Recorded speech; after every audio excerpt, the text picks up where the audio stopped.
네, 안녕하십니까. 경제 역사 시사 타파의 박상욱의 순서입니다. 오늘은 이제 번외편으로 한국 반도체 정신과 민간 기업의 이제 문제점에 대해서 이제 얘기할 건데요. 우리나라 이제 반도체 역사를 먼저 얘기를 해야 되겠죠. 그냥 라이브입니다. 이제 이때까지 저는 이게 뭐 녹화로 하는 게 아니라 그냥 라이브로 하는 걸로 이제 아시고 이제 들어가겠습니다. 미국이 옛날에 60년대에 미사일 요격을 위한 미니트맨이라고 있어요. 요걸 이제 개발을 했는데 요 안에 반도체를 강기동 박사, 우리나라 사람들 강기동 박사가 여기 트랜지스터를 개발했는데 거기에 안에 여기 들어가요, 부품이. 그래서 이게 구소련에 그때 당시에 ICBM 유협에 이제 받다가 그걸 막으려고 하는 이제 그 당시 이제 뭐랄까 미사일 방어 체계라고 해야 되나? 그건데 이게 오류가 발생해가지고 수정 설계를 다시 부탁을 해요. 우리나라 강기동 박사한테. 그래서 강기동 박사가 그때 유명하게 이제 떴었는데 이때가 1965년인가 아마 그럴 겁니다. 그러다가 강기동 박사가 이제 은퇴를 거기서 나와서 미국의 회사를 설립을 해요. 일단 기술을 바로 갖고 오면 안 되니까 일단은 미국의 회사를 만든 다음에 위탁 생산을 한국의 업체에다 맡기면서 그 상태에서 이제 생산 장비 몸만 들어와서 우리나라에 몸만 들어와서 생산 장비를 다시 들어오기 시작해서 74년에 이제 공정이 다 가능한 대만보다 15년 정도 빠른 한국 반도체라는 회사를 세워요. 그때 당시 설립을 하시는데 이게 재수없게 1차, 2차 오일 파동에 걸려가지고 이게 경영난에 어려움에 빠져가지고 이게 S전자에 이제 지분과 경영권을 넘겨요. 그 후 이제 생긴 게 한국전자기술연구소가 이제 설립이 되는데 이게 마침내 우리나라에서 특정 연구개발 사업을 해서 우리나라가 이제 반도체에 이제 도약을 할 수 있는 이제 시발점이 돼요. 근데 이제 이 상태 이때 당시에 뭐가 문제였냐면 이때 당시에 일본은 못 따라가는 거예요. 그때 당시에 그 치킨 게임 한 싸움 하는데 일본이 단가 후려치기 하고 뭐 덤핑으로 해가지고 상당히 이제 가격이 10분질로 떨어져서 그 당시 우리나라 반도체 괴사 위기가 있었는데 어쨌든 거기서 머리를 쓴 게 뭐가 있었냐면 그 당시에 3사를 불러서 메모리를 공동으로 설계하고 공정을 통합시켜요. 그때 당시 현대반도체, LG반도체, 삼성반도체를요. 그래서 우리나라가 일본을 앞질러요. 그래서 나온 게 1992년에 256메가디램을 세계 최초로 개발하면서 여기서 이제 살아남아서 우리나라가 이제 1위를 찍어요. 그러면서 이제 지금의 이제 반도체 민간 기업도 이제 이것 때문에 존재하는 거예요. 그래서 이제 2007년에 스마트폰 시대 전환기를 맞고 지금의 소비자들이 보급형 폰을 사는 시대가 이제 도래를 했죠. 근데 문제는 뭐냐면 이 플래그십 폰의 기능을 저렴한 가격에 사고 싶어서 많이 팔린 건데 이걸 악용해 가지고 애플하고 삼성전자가 플래그십 폰 갤럭시 22 게임 앱 사용 시에 이 고스라고 있거든요. 이 고스가 뭐냐면 게임 최적화 서비스인데 여기서 발생하는 발열을 막기 위해서 스마트 성능을 일부러 저하시키는 걸 속여가지고 발각이 돼요. 삼성전자가 이게 2월달인가 3월 사이에 그래가지고 이제 지금의 이제 TMC사 같은 경우는 SMC 고성능 컴퓨팅 매출 비중을 높여서 지금 수요가 늘어나면서 지금 수율이 75%거든요. 지금 파운드리가 지금 삼성전자가 35%인데 여기서 이제 삼성이 이제 품질 논란이 있었어요. 근데 이게 그때 당시에 애플도 논란이 있어가지고 이제 난리가 났었는데 근데 지금 삼성 같은 경우는 지금 뭐라고 얘기를 하냐면 한종희 부회장 같은 경우는 라인 운영 최적화하고 양산 중에 공정 최적화하고 수익성 공급 물량을 동시에 계산하는 비전을 이제 제시하겠다고 이제 이렇게 말을 돌려댔는데 이게 모르겠습니다. 이게 지금 소송은 걸려 있거든요 지금. 그리고 지금 퀄컴이 3나노 AP 생산은 삼성전자 대신 TMC사로 지금 맡긴 걸로 저는 알고 있습니다. 지금 그 소식이 나왔고 엔비디아도 아마 제품 생산 위탁을 TMC사로 돌린 것으로 지금 알려져 있어요. 근데 어쨌든 이 와중에 메모리 같은 경우도 마이크론사가 16나노하고 14나노 공정 디램을 먼저 지금 개발해서 발표를 했어요.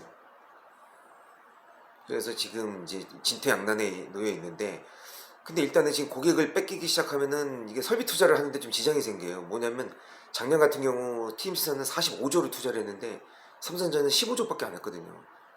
그럼 이게 쟤네를 앞지르려면 공격적인 투자를 해야 되는데 할 수 있느냐 이거죠. 그게 의문이라는 거죠. 저번에 뭐 더 과감하게 더 투자하겠다 그러는데 그건 이제 청사진이고, 이게 고객을 뺏기면은 더 투자할 수가 없거든요. 이게 업체들의 얘기인데 왜 자꾸 방송에서는 더 공격적으로 투자한다고 하는지. 올해 TMC사보다 더 투자도 못하고 인텔보다도 못할 거예요. 인텔이 이제 지금 올해만 한 35조 정도 투자한다고 하는데 과연 삼성이 지금 20조라도 투자할 수 있을까 올해. 저는 이제 그게 이제 의문이라서 지금 격차가 벌리는 게 아니라 격차를 우리가 줄여나가야 되는데 좀 그런 와중에 있고, 저는 개인적으로 메모리는 삼성과 하이닉스가 설계 공정을 그냥 통합을 했으면 좋겠어요. 아예 옛날 그 정신을 살려서 그 비메모리는 따로 하고 서플라이 체인은 메모리 비메모리 그냥 통합 운영하는 걸로 그냥 해서 분량이 나오거나 바쁘거나 모자르면 서로 기술 우선순위로 순차적으로 배분해주는 방식을 해야 되는 게 맞지 않나. 어쨌든 2017년 애플은 사용자에게 고지하지 않고 배터리 사용기간에 따라 CPU 성능을 얘네도 조작한 적 있었어요. 그래서 당시 막대한 배상금하고 벌금을 지급했어요. 그럼 삼성도 내야 되겠죠. 그렇게 되겠죠 그러면. 자, 그리고 그 당시 하드웨어 발열이 심해져서 쿨링 시스템을 추가했어야 되는데 이 둘 다 안 한 거예요. 애플하고 삼성이. 근데 지금 삼성이 5년 전에 애플 따라 한 건데, 어쨌든 지금 남미 해킹 집단 랩서스가 삼성전자를 해킹해서 지금 대규모 기밀 정보를 탈취했다고 주장하고 있거든요. 이렇게 되면은 이제 엎친 데 겹친 격으로 재개발하거나 이게 업데이트해서 기존 코드랑 다르게 만든 것도 돈이 들어가거든요. 저는 아예 그냥 재개발해가지고 코드를 다 변경시키는 게 낫지 않나 이렇게 생각합니다. 그리고 지금 폰 같은 경우는 고급폰 같은 경우는 애플과 삼성의 평균 판매 단가 ASP가 이게 7배 이상 더 벌어졌어요. 원래 5배, 6배 차이였다가 지금 7배까지 벌어져서 지금 자기 자본 비율이 ROE가 애플이 160%고 삼성이 14%거든요. 게임이 안 돼요. 11배 차이에요. 그런 거는 왜 경제 방송에서 안 해주더라고요. 지금 위기가 아니라 위험에 빠졌어요. 이걸 넘어서려면은 지금 뭐 선나노 공정을 하느냐 하는데 이게 문제가 아니라 전체적으로 점검을 다시 한번 해야 되지 않나 싶고, 지금 자동차 같은 경우도 내연기관차 세전 이익이 다임다가 600만 원이고 도요타가 300만 원이고 현대차가 100만 원밖에 안 돼요. 그리고 전기차 같은 경우는 테슬라가 1200만 원이고 독일차가 600만 원이고 도요타가 120만 원이고 현대는 아직 수익률이 올라오고 있지 않아요.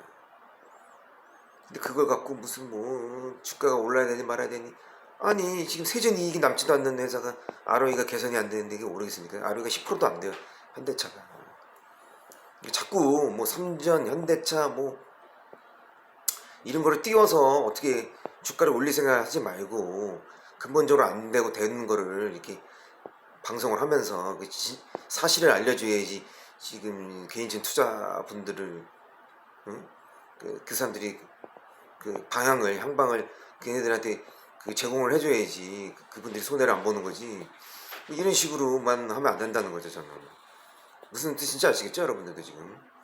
그리고 지금 2011년에서 17년 사이에 대만에서 펜아웃 레벨 패키징 방식이 나와서 그 당시 PCB 기판 없이 시대가 도래를 했었어요. 7년 동안. 그러다가 이제 서버하고 지금 자율주행이 촉발이 돼가지고 지금 부족한 거예요. PCB 기판 없이 나온 거. 그 때문에. 그래서 지금 요것 때문에 이제 이 볼 그레이드 어레이 방식? 이게 아마 BJ 방식일 거예요 아마.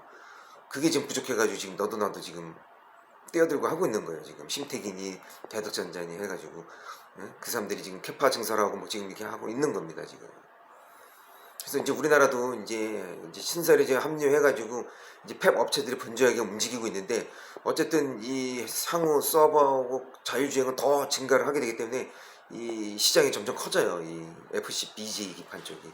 그래서 이쪽도 지금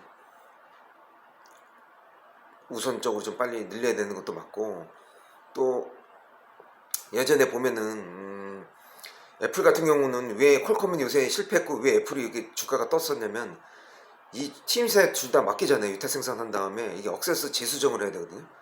그 다음에 완제품을 다시 조립을 해야 돼요. 근데 애플은 더 성능이 개선이 되는데 퀄컴은 완제품이 성능이 떨어지는 거예요. 그래서 아마 그 영향도 있어요. 그래서 주가가 떨어진 것도 있고, 또 어플리케이션 칩 쪽이 그동안 경쟁사들이 늘어나가지고 늘어서 그런 면도 있고, 또 미디어텍이 또 1위에요 품질은. 지금 제가 알기로 퀄컴이 3등인가 그럴 겁니다 아마. 그래서 그런 면도 있어요. 그래서 퀄컴도 삼성전자처럼 이렇게 이런 위험에 빠진 거예요. 이게 자신만만하다가. 얘네가 한때 인텔을 앞질른 적이 있었거든요. 1,000억 달러 시총이 넘어가지고. 근데 너무 그때 자만심에 빠져가지고 지금 어느 날 다시 PER이 80배에서 10배로 떨어진 거예요. 이게 자만하면 금방이에요. 뭐 한순간에 무너지는 겁니다. 그리고 또 미국의 글로벌 파운드리가 있거든요. 얘네도 2017년에 7나노 공정 실패하고 삼성한테 파운드리 2위 자리를 뺏기고 바로 수율도 안 나와가지고 그때 당시 유니마이크론사 대만 역전당했어요. 개망신이죠. 그래서 이런 글로벌 파운드리하고 이 퀄컴의 역사를 보라 이거예요. 삼성이 지금 이럴 때가 아니라는 거지. 뭐 2마리 토끼를 잡겠다, 3마리 토끼 잡겠다 이 얘기가 아니라 재정비를 해서 뭐가 잘못됐는지를 먼저 얘기를 하라 이거예요. 그래야지 지금 뭐 수급이 들어오는 거지. 뭐 니네 마음대로 무슨 뭐 3나노 뭐 성공시키겠다, 수율이 잡겠다. 제가 볼 땐 못 잡아요. 수율. 성공을 할 수 있을 여지도 50대 50이라고 할 수 있지만은 저는 수율은 70%는 못 올린다고 봅니다. 왜냐? 이유가 있거든요. 이미 14나노 때부터 전력 밀도가 TM사보다 떨어지고 10나노서부터 생산 수율이 역전됐어요. 그리고 7나노서부터 사양 성능 모두 실패했는데 뭘 3나노로 해서 수율을 역전시켰다는 건지 이게 앞뒤가 안 맞는다는 거지. 이거 해명하지 않으면은 내가 볼 때는 삼성전자 PER 더 떨어질 수 있습니다. 10도 안 됩니다. 그러면 그렇게 되면 그때 가서. 그래서 지금 다른 기업들이 인수합 빼서 몸집 키우고 삼성은 지금 제자리에 있는 상태인 거예요. 또 현재. 그리고 5G 장비도 시장 점유율이 지금 8%로 5위밖에 안 돼요 지금. 그래서 옛 강기동 박사의 한국 반도체 경영을 타선지로 삼아서 한국전자기술연구소의 그 3사 메모리를 공동을 설계해서 공정을 타파한 그때를 기억하라 이거예요.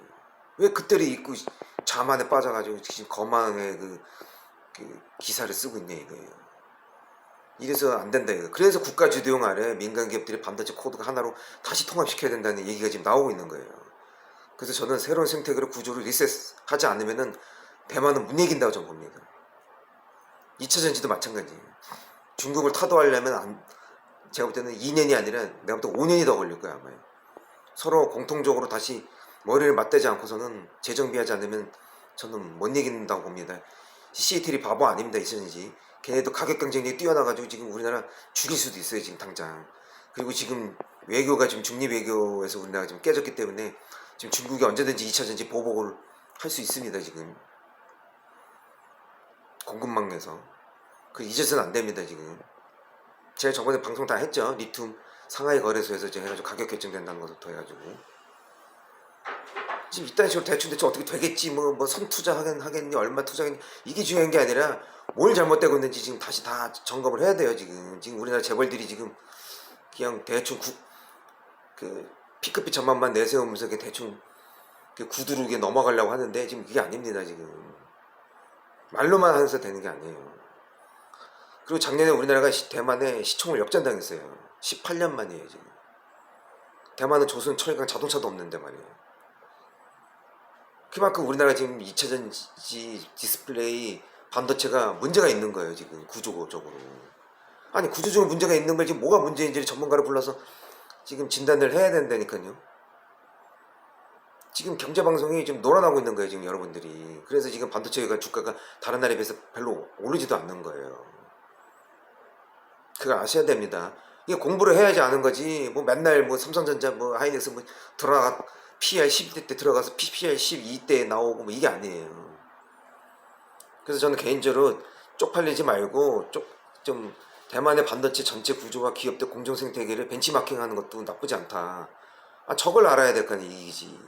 그래서 지금이라도 직원을 보내서 좀 배우는 자세로 쪽팔리지 창피하다고 생각하지 말고 가서 좀 가르쳐 달라고 하고 대만하고 좀 어깨 동무하면 안 됩니까? 지금 자만심 저기 좀 부끄러움을 타고 이럴 때가 아닙니다 지금. 그래서 나는 현명한 선택을 하기 위해서는 적지에 들어가서 이렇게 좀 배워야 된다. 벤치마킹도 해야 된다. 그리고 우리나라 구조를 어떻게 바꿔야 될지. 그 다음 이제 서플라이 체인을 어떻게 다시 조정을 해야 될지를 그때 와서 이제 할 수가 있는 거지. 안 그렇습니까, 여러분?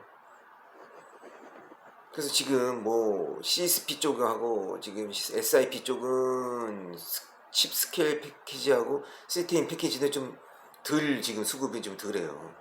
근데 볼 그레이드 어레이 쪽하고 이제 이쪽 일부 어디야 DDR5 근데 DDR5는 시장이 좀 작아요. 3천억밖에 안 돼가지고 제가 좀 얘기해주기 뭐하고 어쨌든 지금 D램도 지금 역전돼가지고 지금 점유율이 69%밖에 안 돼요. 우리나라가 작년에 76%인데 76%에서 점점 좀 떨어져서 지금 내가 이거 69점 몇 프로로 알고 있습니다. 지금 D램도 지금 점검을 해야 될 텐데 지금 뭘 대충 뭐 한정이 부의정 그냥 헛소리 몇 번 하고 그냥 끝날라는데 지금 그럴 때가 아니라는 거예요 지금. 무슨 말인지 아시겠죠? 여러분들 한국 반도체 정신과 옛날에 그 강기동 박사의 그 리마인드 하라는 거예요 정신을. 이게 우리나라 지금 반도체의 민간 기업의 문제점을 얘기해 드린 겁니다. 예. 자 경제 역사 시사 타파의 박상욱의 쓴소리였습니다.